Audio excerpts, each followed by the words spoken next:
Hello guys, අද අපි මේ හදලා තින්නේ නිල් කටරොඩු බත්යක් හදලා තින්නේ. ඔයාලට පේනවාදී නිල් පාට නම් පොඩ්ඩක් අඩුයි උනාට ඒනට නිල් කටරොඩු මේකක් තියෙන්නේ. එතකොට මෙතන තියෙනවා මාළු ඇඹුල් දිරවල එකක් තියෙනවා. හරි? ඒක තියෙනවා.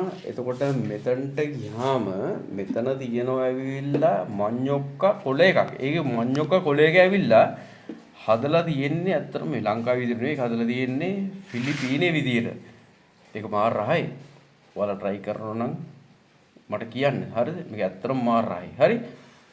තාම මෙතන ගියාම මේක දිනන්නේ කරවිල. දන්නවා කරවිල ඇවිල්ලා මේක හදලා තියෙන බිත්තරත් එක්ක. හරිද? මේකත් මාරම රහයි. ඒ කියන්නේ මේක ඇත්තටම මාර ගුණයි ඇඟටත් එක්ක. හරි? තෙල් එහෙම වැඩි නෑ. ඒක මාරම ගුණයි. හරි? ආයේ ඊළඟට තියෙනවා මෙතන ගියාම තියෙනවා මේක ඇවිල්ලා කෙසෙල් පොතු තියෙන්නේ කෙසෙල් බඩේ පොත්තකින් හදපු හාල් මැස්සෝ සමගම හදලා තියෙන කෑම එකක් මේක. හරිද? ඒක ඇත්තටම කියනවා ගමේ කෑම ගොඩක්ම තමයි තියෙන්නේ ඇත්තටම මෙතන. ඒක හරිම රහයි. ඊට පස්සේ මෙතන තියෙනවා බාබිකියු එකක් ගහලා වැව් මාළු බාබිකියු එකක් ගහලා තියෙනවා.